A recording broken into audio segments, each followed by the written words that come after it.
Hey guys, this is Trevor Wicken from medxcoach.com. You're in your fourth installment of the lower leg dysfunction series that we're going through as my gift to you to incorporate into your workouts so you can have less pain in the ankle, less pain in the knee, less pain in your SI joint or your low back. Okay, so we've gone through release and lengthening exercises for the lower leg and kind of this hip area and all that kind of stuff.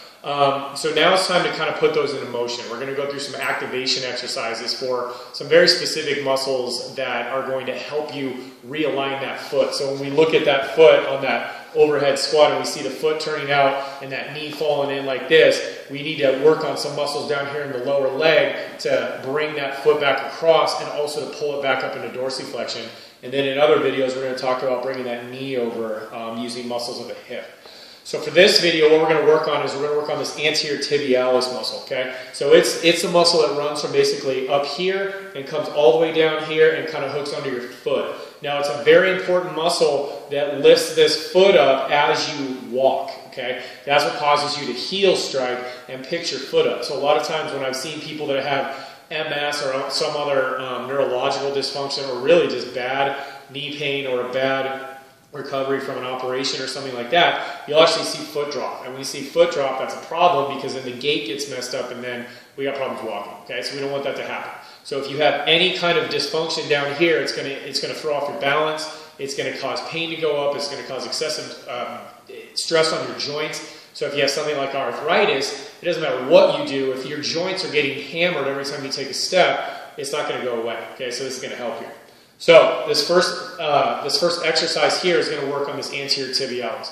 So the anterior tibialis, its function is to pull the toe, it's to invert a little bit this way, and then it's to pull up, okay? Now a lot of times what will happen is we'll get this big toe flopping up like this, or we'll kind of start to like move it around here. So this exercise is going to really just focus on isolating that muscle. So what you're going to do, take a foam roller, or you can take a towel, a big beach towel, your water bottle, something like that, and you're going to kind of put it over the top so you don't have anything else to cheat with, okay? So what you're going to do is you're going to take this foot, you're going to slightly turn it to the inside. So 12 o'clock, you're going to move it over to about 1 o'clock. You're going to sit up nice and tall, okay? If you want to hold your leg down like this to kind of balance it, that's cool. Make sure your abs are in, make sure you're sitting up, proper posture. Just because we're on the ground doesn't mean we can sit like this. So what you're going to do with this foot, you're going to turn it to the inside, and what you're going to do is you're going to pull up, but as you pull up, to get this big toe out of the equation, you're going to curl that toe, okay? So you're going to drop that foot, you slightly turn to the inside, you're going to pull it up, as you pull it up, you're going to pull that big toe in, so you're going to curl the toes. So you're going to lift the toes, or lift the foot, and then you're going to curl the toes, back down. Lift the foot, curl the toes, come back down, and make sure that leg stays nice and straight. Okay, so down, slightly to the inside, lift the foot, curl the toes, hold for about 3 to 4 seconds, let it come back down. That's the first exercise for the lower leg.